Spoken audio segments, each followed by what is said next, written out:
Habari za wakati huu wa Tanzania. Kwa majina naitwa Captain Tesha, afisa kutoka Jeshi la Wananchi wa Tanzania katika kikosi cha Saki, kwa maana kwamba ni shule ya anga ya kijeshi.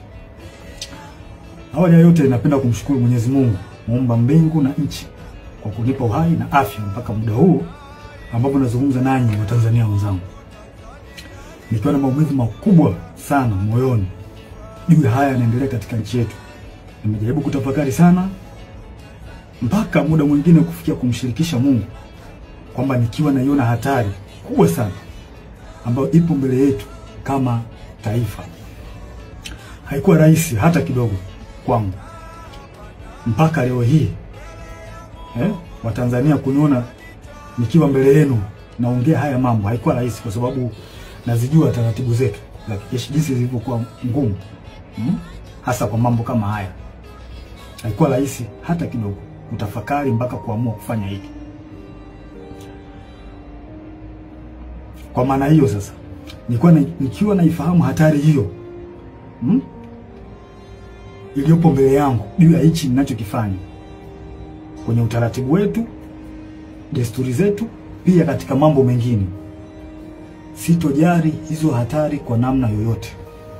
Sitomwogopa mtu yoyote, ila heshima kwa wakuu wangu itabaki pale pale.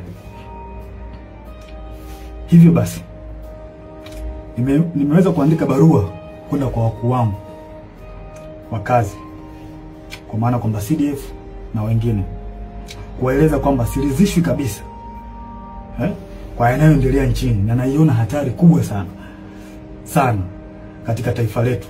Hivyo basi ni vema kama jeshi kuchukua hatua haraka sana kabla hatujachelewa, kwa kuwa imani pekee iliyobaki kwa Tanzania ni jeshi lao. Japo muda mwingine wanasiasa wanajaribu kuliingiza jeshi letu kwenye mambo ya siasa, kulitumia ili uweze kufanikisha mambo yao, lakini tumebaki kuwa imara na bado tunaendelea kuaminika na Watanzania. Hivyo basi, kwa kuona hilo na kuona hali ambayo ipo kwa sasa, sehemu pekee na imani pekee ya Watanzania ni kwenye jeshi lao. Hivyo nashauri jeshi letu liweze kuchukua nchi haraka sana na kuweza kuweka mambo sawa kuliko kuendelea kulazimisha kwenda mbele, hasa katika hili swala la uchaguzi. Baada ya kufanya hivyo, liweze kuwasikiliza wananchi kwenye taarifa, kwa maana kwamba taarifa mbalimbali kutoka kwa wananchi liweze kuwasikiliza na maoni yao.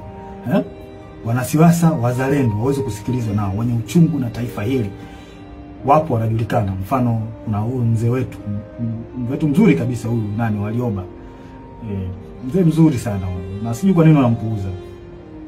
Kuna huyu Humphrey Polepole, kuna mzee Butiku, kuna majaji wazuri, mfano huyu Jaji Robert Makaramba na wengine wengi. Pia viongozi wa dini, makundi ya haki za binadamu, viongozi wa staff wazalendo, kwa sababu kuna viongozi wa staff wengine si wazalendo. Wanaharakati wazalendo wanaoisaidia taifa kwa kuibua mambo mbalimbali, mfano mambo ya ufisadi, matumizi mabaya na madaraka, na kuibua mambo mengine ambayo yanasaidia jamii kwa namna moja au nyingine kuweza kutatua kero mbalimbali za kijamii. Kama sasa tukipuuzia hili, basi tusije kuepuka lawama pindi mambo yatapokuwa mabaya. Yaani tusije kuepuka lawama kabisa kama tukipuuzia kufanya hivyo.